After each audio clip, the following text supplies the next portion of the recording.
600 conversations. That's not a coincidence. That's a system. And today we're talking about it.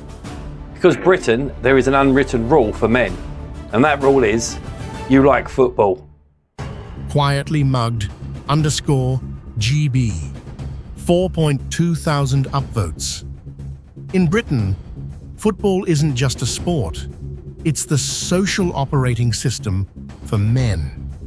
And like every operating system, if you're not running it, something is assumed to be wrong with you. And if you don't, well, something's a bit off with you, isn't it? The "which team do you support" question happens within 5 minutes of meeting a British man. The passport check. Which team do you support? 5 minutes into meeting someone. It's not small talk, it's a test. It's not small talk. It's a passport check. Northern lad _proper.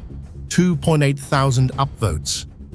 My mate literally has the IT crowd football script saved on his phone. And if you say, I don't really follow it, if I don't really follow it, you can see it. Not hostility, just tiny bleh.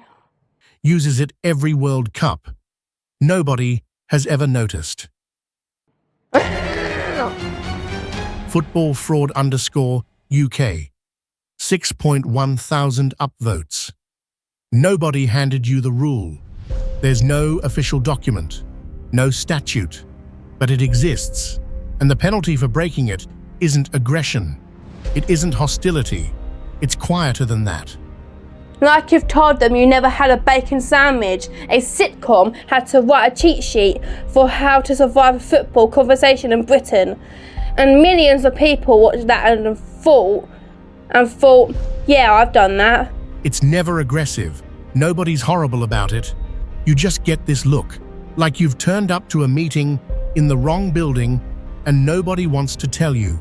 Not as a joke, as a life hack. It's never nasty. Nobody's rude. Wrong. Building _mate.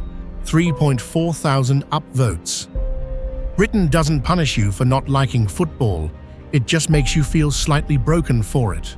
The conversation carries on around you. You were there. Straight up Brit. 5.7 thousand upvotes. Now, to be fair, most football fans are perfectly normal people. It's not in it. That's it. The whole thing, not punished, slightly broken, quietly wrong in a very British way. And look, that's fair. The Premier League era has sanitized everything. It's family friendly. It's safe, corporate, 70 quid a seat. Nobody's fighting anyone. I'm not saying football fans are wrong or aggressive. Most of them are completely normal. Been going to games for 20 years. Never seen a fight. It's basically a theme park now.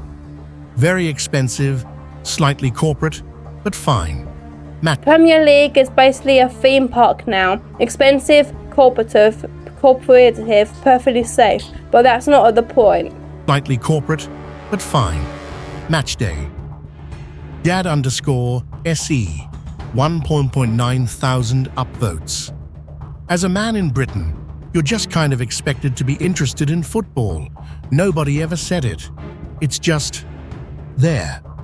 8,000 upvotes, because everyone knows that sentence is true. Nobody said it. Nobody wrote it. Just kind of expected. 8.3 thousand upvotes. The football that built this social expectation was working class, rough, real. The football they're now using as the benchmark is a 70 quid corporate product. It's just what Britain expects. Think about that. The social expectation was built on one version of football. Rough, real, working class.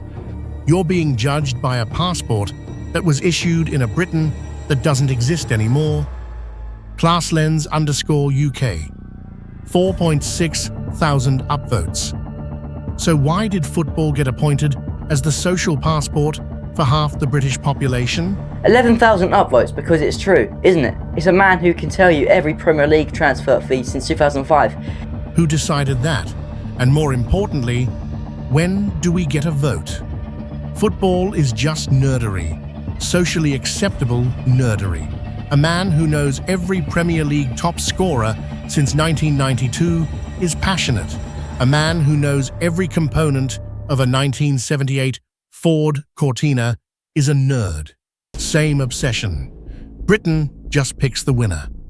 Bearded bald man, 2,000 upvotes. Football became the social default because it gave British men something they weren't allowed anywhere else. If you don't speak football, you're not bilingual, you're just quiet at the table, and Britain has never been comfortable with a quiet man. A sanctioned emotional outlet. In a country that told men they couldn't cry, couldn't be soft, couldn't show too much, they could absolutely lose their minds at a man in shorts missing a penalty. That was fine, normal, healthy even. It's the one place British men are allowed to properly feel something in public. Of course, it became compulsory. Emotional outlet _GB, 7.8 thousand upvotes. If you've spent 30 years nodding along to a conversation you were never actually part of, this one's for you. So we're so worried about fitting in that we've built entire social lives around pretending. And the wild thing is, you're probably not even the only one in the room doing it. I finally told my workmates I don't follow football. 3 of them said, neither do I, honestly. We'd all been doing it to each other for 4 years. 4 years of nodding. 14.7 thousand upvotes. Football's brilliant for the people who love it, and you're brilliant for the people who know you. Britain just hasn't figured out those aren't the same sentence yet. You're not broken, you've never were. The system just picked you up a winner before you was born and quietly expected you to get along with it like a good British bloke. Head down, no fuss, nodding along.